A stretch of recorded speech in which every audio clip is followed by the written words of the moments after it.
नमस्कार दोस्तों, मेरा नाम अनिल सोलंकी है। मेरे यूट्यूब मंच लाउड जाट वॉइस में आप सबका स्वागत है। दोस्तों, आज 28 सितंबर है और आज हमारे देश के शहीद आजम सरदार भगत सिंह संधू का 118वां जन्मदिन है।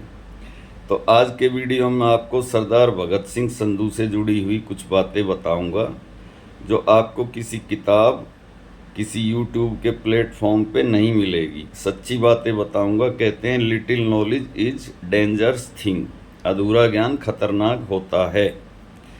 तो सरदार भगत सिंह के जीवन के कुछ अनसुने पहलू आज मैं आपको बताऊंगा। आप वीडियो में अंत तक बने रहें, वीडियो को पूरा देखें, ध्यान से देखें, अपने ग्रुप में शेयर करें और जो भाई अभी अभी मेरे चैनल से जुड़े हैं वो चैनल को सब्सक्राइब भी करें, ये मेरी आपसे प्रार्थना है। सबसे पहले तो भगत सिंह का जन्म कहाँ हुआ था। भगत सिंह का जन्म पाकिस्तान के अंदर, उस समय का लायलपुर ज़िला और आज का फैसलाबाद ज़िला, और गांव उनका बंगा पड़ता है पाकिस्तान के अंदर। और जो हमारे देश के शहीद भगत सिंह नगर ज़िले के अंदर खटकड़ कला गांव है, उससे भगत सिंह का डायरेक्ट कुछ लेना देना नहीं है, क्योंकि उनका परिवार जब देश का बंटवारा हुआ तब भारत में आके बसा था और भगत सिंह की शहादत हो गई थी 1931 के अंदर। नंबर एक बात। नंबर दो बात, सरदार भगत सिंह का परिवार सिख परिवार था, जाट सिख परिवार में उनका जन्म हुआ था। उनके पिता का नाम किशन सिंह और चाचा का नाम अजीत सिंह था। भले ही वो एक सिख परिवार में पैदा हुए, पर उनका परिवार एक आर्य समाजी परिवार था। वो आर्य समाज को मानते थे और भगत सिंह पूर्ण रूप से एक नास्तिक व्यक्ति थे। वो भगवान में विश्वास नहीं रखते थे, भगवान के अस्तित्व को भी नहीं मानते थे और विचारधारा से वो वामपंथी थे। जिस समय उनको फांसी पे ले जाने के लिए जेल का स्टाफ आया, उस समय भी वो लेनिन की जीवनी पढ़ रहे थे। और जिस दिन उनको फांसी हुई, उनको फांसी का दिन रखा गया था 24 मार्च 1931, लेकिन अंग्रेज़ों ने उनको एक दिन पहले ही फांसी दे दी थी, 23 मार्च को रात को। तो उनका जो वकील था प्राणलाल मेहता, उसको जब अंग्रेज़ों ने ये सूचना दी कि आपके क्लाइंट को आज फांसी दी जाएगी, तो वो भगत सिंह से मिलने के लिए आए। तो उन्होंने भगत सिंह से कहा कि आपको आज फांसी दी जाएगी शाम को, आपकी कोई अंतिम इच्छा, आप देश को कुछ कहना चाहते हो तो बताएं। तो भगत सिंह ने अपने वकील प्राणलाल मेहता को ये कहा था कि आप मेरे को लाहौर के अंदर एक हरदयाल लाइब्रेरी थी, वहाँ से लेनिन की जीवनी ला के दे दीजिए, मैं वो पढ़ना चाहता हूँ। और देश के नाम जब उनसे पूछा गया तो उन्होंने कहा था इनकलाब जिंदाबाद, साम्राज्यवाद मुर्दाबाद, बस ये दो बातें मेरी तरफ से देश को बोल देना। और उनके वकील प्राणलाल मेहता उनके लिए लेनिन की जीवनी लेके आए। लेनिन जो कि एक वामपंथी नेता हुए हैं, उनकी उन्होंने जीवनी पढ़ी और जब उनको फांसी पे लटकाने के लिए जेल का स्टाफ लेने आया, तब उन्होंने ये कहा था कि एक अध्याय मुझे पढ़ लेने दीजिए, लेकिन उन्होंने कहा कि नहीं, अब आपका टाइम हो गया है, अब आप चलिए। तो वो ऐसे व्यक्ति थे जो वहाँ पर जेल का स्टाफ था, अन्य कैदी थे, उन्होंने ये बताया कि मौत का खौफ उनके चेहरे पर बिल्कुल भी नहीं था।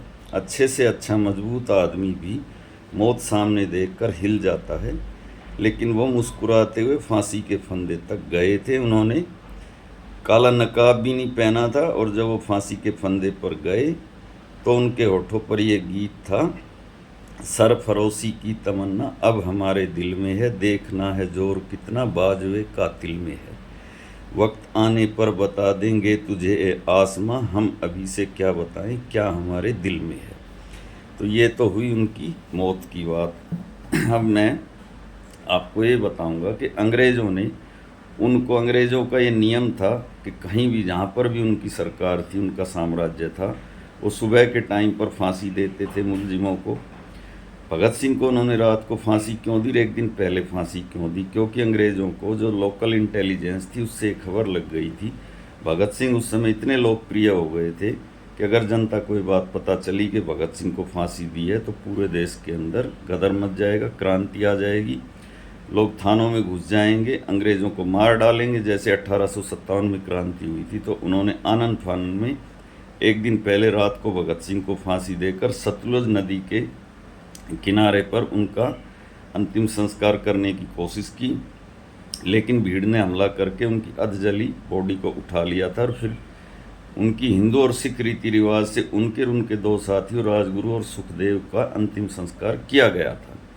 अब कुछ लोग ये सोचते हैं कि भगत सिंह को तो फांसी हुई, लेकिन उनके जो साथी थे बटुकेश्वर दत्त, जिन्होंने उनके साथ सेंट्रल असेंबली में बम फेंका था, उनको फांसी क्यों नहीं हुई? उसका कारण ये है कि भगत सिंह को फांसी सेंट्रल असेंबली में बम फेंकने के आरोप में नहीं हुई थी। उनको फांसी एक अंग्रेज अफसर, डीएसपी रैंक के अफसर सैंडर्स को गोली मारने के आरोप में हुई थी। अब अगली बात ये कही जाती है कि भगत सिंह को अगर महात्मा गांधी चाहते तो बचा सकते थे, उनकी फांसी को रुकवा सकते थे, लेकिन महात्मा गांधी ने ऐसी कोशिश ही नहीं की। इसमें कितनी सच्चाई है ये भी मैं आपको बताता हूँ। दरअसल भगत सिंह को फांसी हुई थी 1931 में 23 मार्च को। 1930 के अंदर महात्मा गांधी स्पेशल लंदन गए थे भगत सिंह की फांसी रुकवाने के लिए, तथा उन्होंने अंग्रेज़ों के सबसे बड़े अधिकारी लॉर्ड इरविन से इस बारे में बात भी करी थी। तो लॉर्ड इरविन ने महात्मा गांधी के सामने एक शर्त रखी थी। उन्होंने एक माफ़ीनामा टाइप करके गांधी जी को दिया था और ये कहा था कि अगर आप इस माफ़ीनामे पर भगत सिंह के हस्ताक्षर ले आएँ तो भगत सिंह की फांसी को हम उम्र कैद में बदल देंगे। तो महात्मा गांधी ने ये कहा था कि इसके बारे में भगत सिंह से बात करता हूँ। उन्होंने लंदन से अपने एक भरोसे के वकील, जिनका नाम था तेज बहादुर सप्रू, जो कि इलाहाबाद हाई कोर्ट के अंदर वकालत करते थे, उनको टेलीग्राम से वो माफ़ीनामा भिजवाया और कहा कि तुम तुरंत लाहौर जाओ और इस माफ़ीनामे पर अगर हो सके तो भगत सिंह के हस्ताक्षर लेकर आओ। तो वो जो वकील था तेज बहादुर सप्रू, लगातार 3 दिन तक लाहौर की सेंट्रल जेल में भगत सिंह से मिला। भगत सिंह के सामने उसने हाथ जोड़े और ये कहा कि भगत सिंह इस पर साइन कर दो, तुम्हारी फांसी टल जाएगी और जब तुम जेल से बाहर आ जाओगे तो अपने जैसे सैकड़ों नए क्रांतिकारी भी पैदा कर सकते हो। लेकिन भगत सिंह ने ये कह के उस पर हस्ताक्षर करने से मना कर दिया था कि अगर मैंने इस पर हस्ताक्षर कर दिए तो हमारे देश में क्रांति पैदा होने से पहले ही मर जाएगी और लोगों को ये लगेगा कि देखो भगत सिंह मरने से डर गया और फिर मेरे जैसे जो सैकड़ों और नौजवान हैं वो भी मरने से डर जाएंगे। तो भगत सिंह ने उस पर हस्ताक्षर करने से उस कागज़ पर मना कर दिया था, इसलिए उनकी फांसी नहीं रुक पाई। एक बात और ये कही जाती है कि जब भगत सिंह जेल में बंद था फांसी से पहले, मेरे ख्याल 2 या 3 साल तक वो लाहौर जेल में बंद रहा। बहुत छोटी सी कोठरी थी, कहते हैं उसकी कोठरी में पक्का फर्श भी नहीं था, घास उगी हुई थी और जब वो लेटते थे तो उनके पैर भी पूरे नहीं खुल पाते थे क्योंकि उनकी हाइट 5 फुट 10 इंच थी। तो भगत सिंह से मिलने कोई कांग्रेसी नहीं गया। इसमें कितनी सच्चाई है दोस्तों? इसमें सच्चाई ये है कि भगत सिंह ने लाहौर सेंट्रल जेल के अंदर 116 दिन तक भूख हड़ताल करी थी, तकरीबन 4 महीने तक। उसकी वजह ये थी, भगत सिंह की ये डिमांड थी कि हमको इंसानों जैसा खाना दिया जाए, पढ़ने के लिए पुस्तकें दी जाए तथा मुझे रोज़ाना अखबार पढ़ने के लिए दिया जाए, क्योंकि मैं एक पॉलिटिकल प्रिजनर हूँ, एक राजनीतिक कैदी हूँ, मैं कोई हैबिचुअल ऑफेंडर यानी अपराधी नहीं हूँ। तो अंग्रेज़ों ने जब उनकी ये मांग स्वीकार नहीं की तो भगत सिंह ने 116 दिन तक निर्जला उपवास किया था, पानी तक नहीं पिया था। और इसमें उनके एक सहयोगी, जिनका नाम शायद निरंजन दास था, जतिन दास था, उनकी मृत्यु भी हो गई थी 63 दिन के बाद। लेकिन भगत सिंह ने 116 दिन तक भूख हड़ताल करी थी और जब उनकी ये भूख हड़ताल चल रही थी तो पंडित जवाहरलाल नेहरू गांधी जी के कहने से उनसे मिलने जेल में गए थे। और जब पंडित नेहरू ने उनको देखा तो वो बिल्कुल हड्डियों का ढांचा बन गए थे। भगत सिंह 116 दिन की भूख हड़ताल के बाद उनकी नब्ज डूब रही थी। तब पंडित नेहरू ने आकर महात्मा गांधी को ये बताया था कि भगत सिंह बस 1-2 दिन में ही ख़त्म हो जाएंगे। तब महात्मा गांधी उस समय के गवर्नर से यानी वायसराय से मिले थे और उन्होंने अंग्रेज़ों से कहा था कि अगर भगत सिंह ऐसे मर गया तो इतनी भारी देश में क्रांति पैदा होगी कि आपसे संभलेगी नहीं। तब अंग्रेज़ों ने उनकी सारी शर्तों को माना था और उनकी सारी शर्तों को मानकर उनकी भूख हड़ताल को तुड़वाया था। दोस्तों, ये है भगत सिंह से जुड़ी हुई कुछ बातें जो आज के वीडियो में मैंने आपको बताई। भगत सिंह वामपंथी थे, भगत सिंह नास्तिक थे।